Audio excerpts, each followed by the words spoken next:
Hi there, thank you for tuning in. And if it's your first time here, welcome. My name is Debbie and I'm a self taught artist. In this video, I'll be talking about what you need to get started with painting.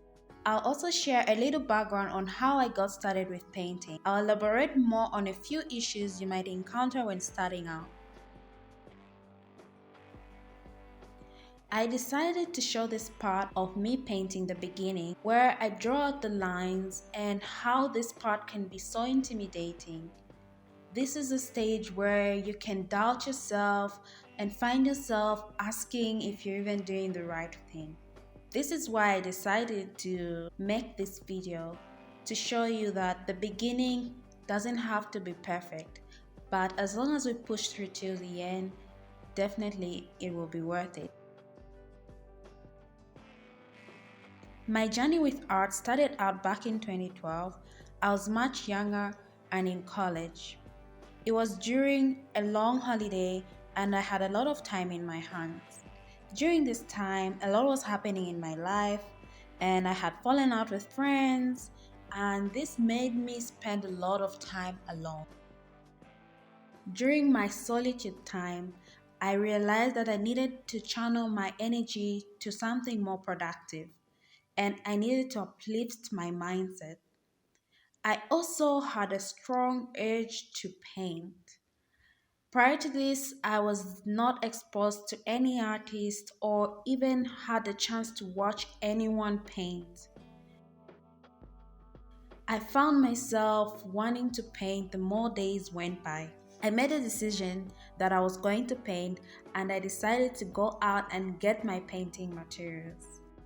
This leads me to our first point, which is decision. For you to get started with art, you need to make a decision. You need to decide to do it because no one will make that decision for you. As I started, I was so motivated. I really enjoyed every aspect of it. I didn't care about what or how I was going to do it. And this is because I made the decision that I was going to paint. After I got my materials, I realized that I needed to actually learn. And I realized that I didn't get the right materials to actually start painting, which leads me to my second point, that is knowledge. It is very important for you to know what you're doing or what you're getting yourself into. Knowing the basics of painting is very important. It doesn't matter what type of media you want to use, whether it's watercolors, gouache, oils, or acrylics. It is very important for you to know the basics of what media you're going to use and how they work. Learning is a lifetime process, and you have to know that what you learned in the beginning will continue to progress as you go on. Even up to now, I'm still learning a lot and I really enjoy this part of art. After I got my materials together, I started painting. I didn't care how my paintings looked like. All I wanted to do was to express myself and paint more. This is my third point, which is action. You have to do the action of painting for you to actually know what you like and how the media works and how to improve. The more you do the action of painting, the more you learn and the more you'll grow. The more I started painting, the more I realized the amount of energy that was required for me to complete a piece. And this leads me to my last point, which is overcoming resistance. You need to be able to persist to the end. You need to understand that sometimes your inspiration can run out. And this happened to me as well. I found myself reaching a point where I got so caught up with the issues of life. It took me about 2 years to get back to painting. I always thought about it every day.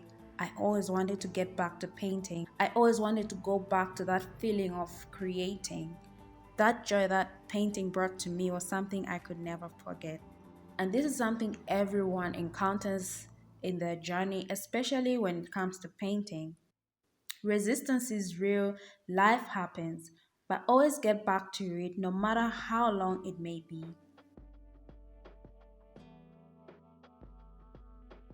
A little recap on what I explained. The first thing is you need to make a decision. Secondly, the knowledge is important for you to grow in your art journey. And this knowledge can also be acquired through actions and also overcoming resistance. And getting to the piece that I'm painting, this piece was challenging in the beginning, and as you can see, even as I was going on, it felt like a challenge, but I enjoyed every aspect of it. This is my second oil painting, and I really love how I'm adapting to this media. I love painting, and with whatever media I'm using, I really enjoy it. The colors and harmony in this piece is very intriguing, especially in person, and this is what I really wanted to get for my painting as I was painting. Another interesting thing as I was painting this piece was the details in the background and the stones and all the other details that came about while painting this. It really helped me see the painting in a different light. I thought as I was painting that I would love the fish more, but the more I painted this, I realized I was falling in love with the features in the painting, in the background of the piece, more than the fish. And I got caught up painting so many details.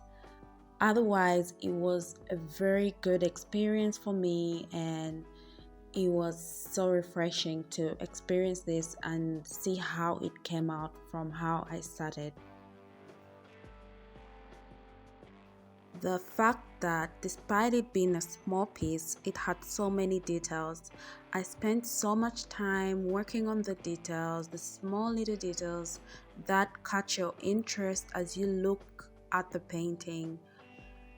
The reason I decided to paint fish was because recently I'm drawn to painting water and water creatures. I would love to explore more with this, and it was a break from the usual portrait that I've been doing lately.